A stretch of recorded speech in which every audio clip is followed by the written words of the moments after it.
Hi, I'm Liz. I'm from UNICEF UK and we're part of the Children's Coaching Collaborative. Hi, my name's Ben. I'm from Boy and Kids and we're also part of the Children's Coaching Collaborative. Today we're going to watch a session from Alex Twitchen with Liphook Spiders under 12s. First of all, do you remember a couple of weeks ago we started talking about our identity? How do we want to be known? When people talk about Liphook Spiders, what would they say? So there's some of the stuff you did 2 weeks ago. We put down loads of ideas on bits of paper. And then over the last week, what I've done is I've taken all of that and I've come up with this. Right, so Liphook Spiders, these are the words you used a couple of weeks ago. We're caring, respectful, fair, supportive. We're a team. And we win and lose well. Okay, so that's kind of like if people said Liphook Spiders are, these are the kinds of words we'd hope they'd come up with.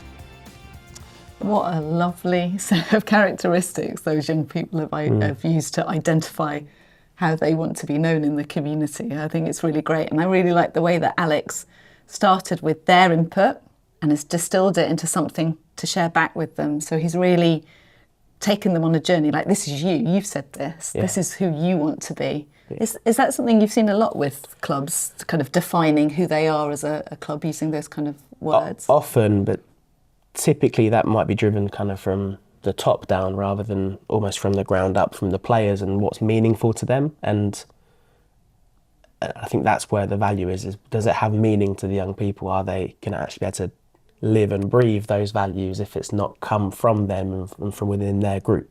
Your behaviours. And your behaviours to your teammates, to each other, to your opponents, to the coaches, me, Matt, Ben, to the officials and your parents and anyone else you come into contact with.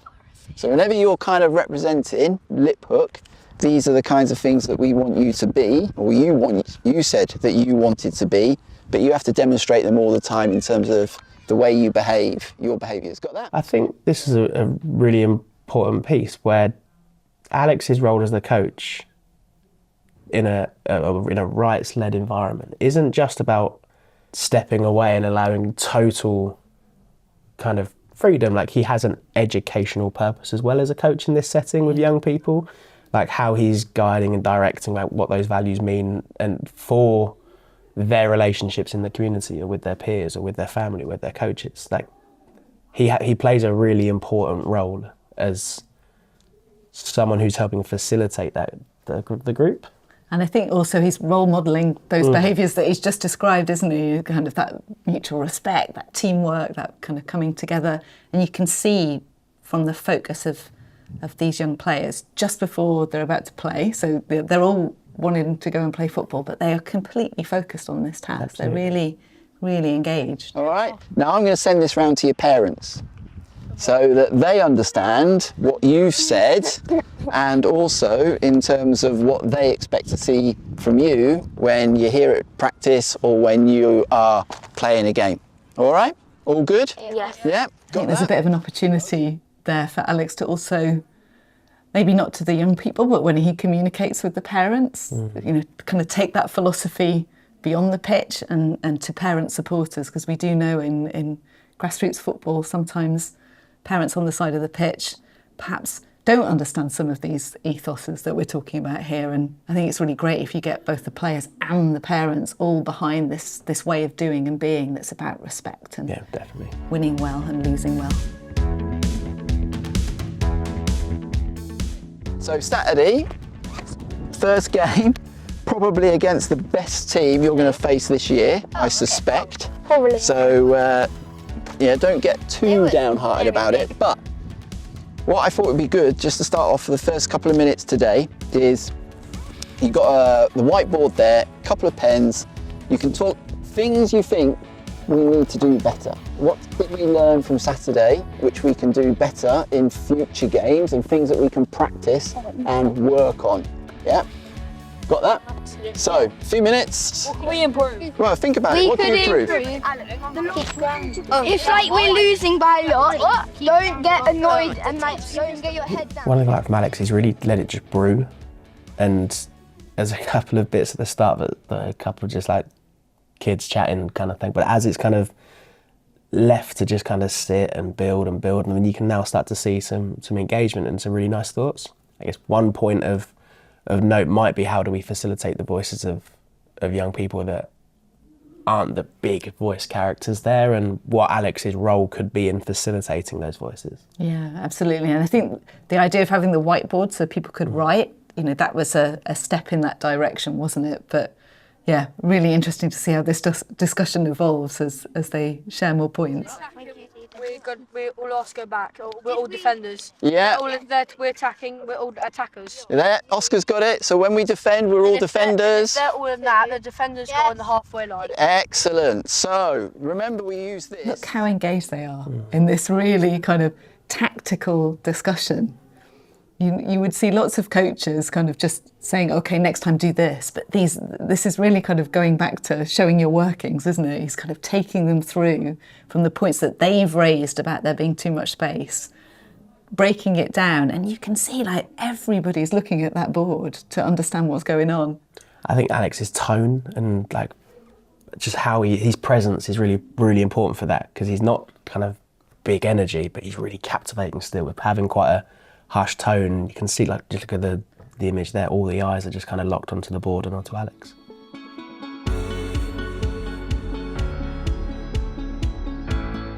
I've come up with 2 games. Right, this is the one game. Back game order. If you want to play that game, What's that game? go and stand over there. If you want to play that game, come and stand over there. The first one is there. Everyone on the seat. I think he's great. He's giving them a choice of the 2 games that he's created that are going to help them practice this skill. I wonder how much they understand what the 2 options are. Maybe they're really familiar because they've done these practices before. It's a bit hard watching to understand whether they really understand what they're opting into or out of at this point. Yeah. Or if other ways to do it is maybe, rather than having 2 separate choices, is having a game and allowing the players to build rules into it around that kind of intention of moving up and down the pitch as a group.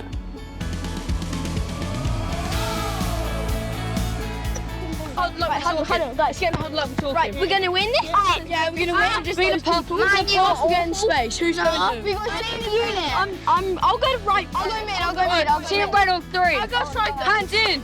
Team red on 3. I thought this was circle. Okay, guys. We need to win. No, it's not about winning. It's about passing. Don't stop. Being hungry for the ball. Yeah, being hungry for the ball. Josh. Let him play. Oscar needs to what? No, so we need to watch out. Okay. We need to watch out for Oscar. It's a really nice moment of them trying to start to really embody those identities and the values they went through at the start, and like, welcoming other voices and really driving kind of Alex's philosophy, I guess. Yeah, it's great to see.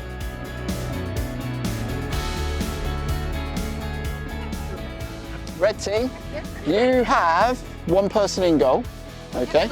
The blue team, listen, you got no goalkeepers because you haven't got a goal, okay? Listen, boys, shh, let me explain. Right, the I think red that's team. just a nice example of the realities of working with a load of under-12s, that they are full of energy and they want to have a voice, and they're there because it's obviously with their friends. And I think that's just a nice picture of there is those contests of trying to have some sort of ownership as the coach and try to make sure they're doing something with intention and still trying to facilitate spaces for the voices and choices of young players. I just think that's a nice way to really see the reality of the context that we work in. I really like the phrase you used there, let me explain. So this kind of sense of, I'm here to explain something, not kind of shut up, not be quiet, but actually, hold on, let me explain so that we can play this game together. Footballs, okay? What's bro doing? Right, let's get a play in. We've got a goal. You're shooting in the goal, but defending the 3 footballs. Yeah, what? Right, blue team, work out who's going to be your defenders, who's going to be your front players, and who's... Off you go.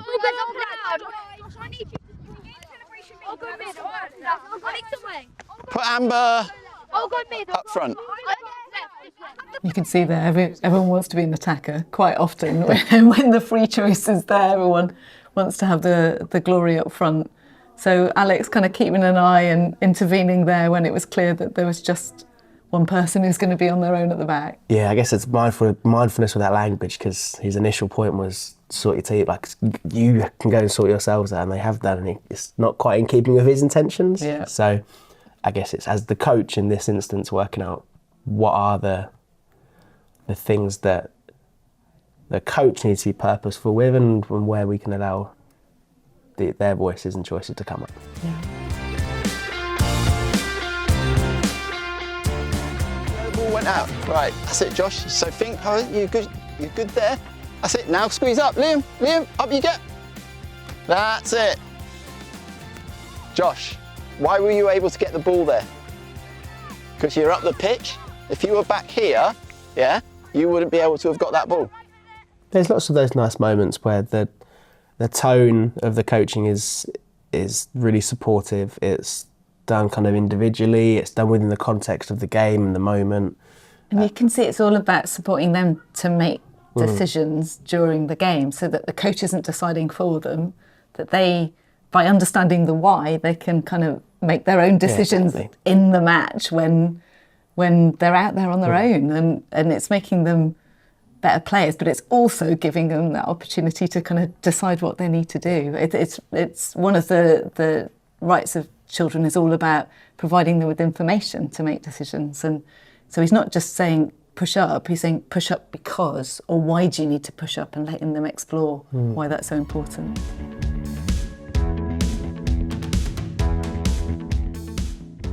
Come in you come. But I want to explain something first. I really like the kind of structure. So they've kind of talked about something at the start, identified something they want to work on. There's a game that Alex has created that supports them to kind of experience that, and now they're coming back together to reflect again. So they're kind of that cycle of learning, kind of say, do, reflect, and then kind of come back on the pitch again. If this team gets slowed down because they can't shoot at a goal, we put a goal there, what does that give the blue team, the team defending, time to do what? Get back. So it just comes back to this point about moving up and down the pitch as a team. And for the team that's attacking, or the team that's defending this area here, because it's hard for the team attacking that to score, it gives you the time as they slow down to get back in. Right, swap ends. I love the image of Alex there on his knees with this pencil case. You know, the kind of cliche of the coach, megaphone, whistle, shouting, commanding, and then there's a guy kneeling on the floor with this pencil case, kind of really taking the players through it. I think the contrast is quite stark, isn't it? Just the questions about their experience of kind of what they are seeing, feeling, thinking, but still being there as a guide to nudge and facilitate and just slowly guide them towards these kind of intentions we're saying when they're playing. Yeah, what and why. The words he's using more than almost anything else at the moment.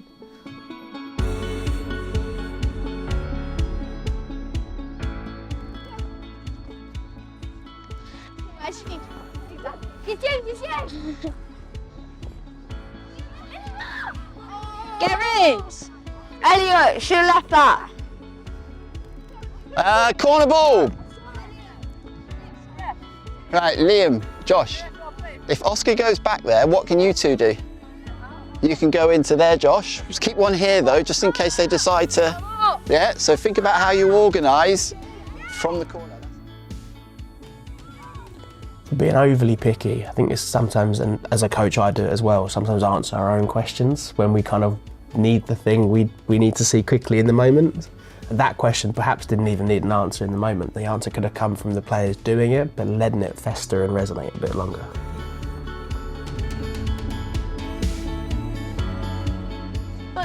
Right, do you remember the dice? Oh yes! The dice was true! The dice determines your score, and you can go Just winning is fun. stick or twist. Right, Liam's going to go for the blue team. Off you go, Liam. Go, Liam. Second. Let me roll twist. Twist. Let me roll. This is it. Is this something you've seen before, using a dice to kind of set a score before? No, I haven't done. It's quite a nice touch. And I guess it adds a different kind of scenario to the game without being explicit with it from the coach. So it's a nice way to kind of capture their engagement again. Yeah, I thought it was quite interesting to kind of set one team, give one team an advantage over the other without it, kind of weighting one team with players that are more likely to score or something like that. Yeah, It's a kind of way of introducing that difference so nobody thinks it's unfair. They kind of play with those conditions like they will in matches. In normal games, yeah. I should get one. Right. Twist. The blue team are on 3, defending that goal. The red team, you are on 2. Yeah. Defending that goal. Red, decide how you're going to win the game. Jacob, what side do you want to defend? Huh? What side do you want to defend? So, and then Elliot. Yeah. Elliot, you go on that side, the left side. You got that. It's nice. You've almost got small coaches running around the pitch now where they've, I guess, bought into this whole philosophy of Alex's sessions. And yeah, it's really nice to see that supportive presence from other children to other children. I'm hearing a bit less from Alex at this point. It's interesting, in part, I think, because the children, young people have kind of got it. They're moving as a unit up and down the pitch, but also maybe it's something that he's doing deliberately to kind of give them more space to make decisions on the pitch. And I suspect that match days probably look similar to this, where Alex as a coach during the game lets them play and lets them make the decisions. So allowing spaces for that in the sessions, I think, is really powerful. Oscar! Oscar! James. Oscar! Oscar! Oscar!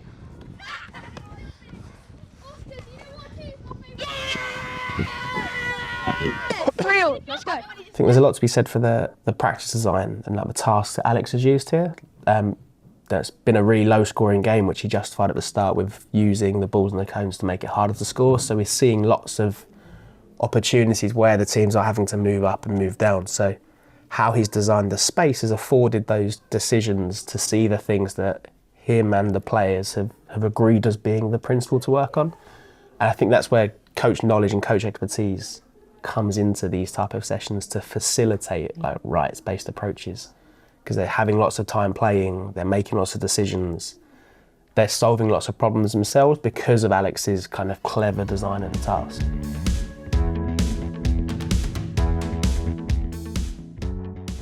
Right, blue team, you went in to that game 3-2 up. What was your strategy? How could you have defended that lead? Moved up as a team. You could, but what else could you have done? How easy was it to score? Quite hard. Quite hard. He's asking really nice questions here, but obviously they've got lots to say. And I wonder if a bit of space given initially for them in their teams to sit with that question themselves as a group and come back in 30 seconds with 2 key points might help manage the energy of those kids in this moment just after a game. Like it's very busy, so maybe it's a way to get their voices out where Alex doesn't need to have all the control to get it out. Yeah, I think that's a great suggestion. So, why didn't you, just as a suggestion, why didn't you get everyone back and just sit yourselves around that circle? But then we need to Hold it, listen. Go on, Amber. You need to score, so you need a few people. Exactly. You might have just left one up. So, if you won the ball back here, for example. Beat it up. Someone that you can kick it to. And So, what do we call that then? Counter attack. Yes. I like the way he's also using the language of football, because that's going to be important to this group of young people, that they want to use terms like counter-attack. They want to use the language of football, but they also want to understand what it means when they say counter-attack, not just use it left, right and centre. I really appreciate the kind of that kind of collective description of what they could have done and then naming it with the more technical language.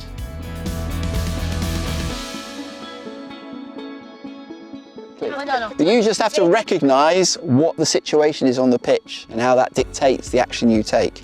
So Saturday, what do we want to see on Saturday? We want to see football. Everything that we learn. Yeah, ideally. Great team. Most of all, I'll remind you on Saturday, moving up and down as a team. I think this has had some really nice moments that kind of demonstrate how the rights of the child exist and how Alex has gone around facilitating voice, choice and journey. And it's often quite subtle. There's not many really obvious moments that kind of jump out. It's more in Alex's interactions, in the relationships, the environment that's being facilitated. And I think it's a really good example of this holistic approach to rights. People often ask us, what does voice look like? What does choice look like? What does journey look like? Well, actually, often they're all interplaying at the same time. So when Alex is asking questions of an individual player to support them to think about what they want to do and where they want to be on the pitch and how they want to play the game and how they want to play with their peers, that's giving them a voice, it's supporting them to play freely, and it's also supporting them on their own individual journey. And I think I think sometimes it's quite difficult to kind of say, well, here's an example of voice, because actually it's the beauty of the way that this has been run is it's all three, all the time, kind of as beats right throughout the whole of the session. And I think the way that it's structured with those moments of play within constraints, so that the kind of journey element is still there, but the play, the choice element is there as well, and then coming back together and really having a genuine discussion about, okay, so what did that tell us? What do we know? What would we like to do next? Those voice moments as well. I think it shows how you can structure sessions to support all three. Definitely. I think embedding the rights is not as simple perhaps as just saying, what do you want to do? It's much more informed, and I think Alex has shown really well how that role of the coach can be one that facilitates that learning process and facilitates giving the children choices in respect of the decisions they make on the pitch. There are moments where he's given choices in respect of how they set their teams up, or at the start with the choice of the activity, which maybe weren't always perfect, but I think that's underpinned by that holistic approach that he's tried to adopt. Definitely.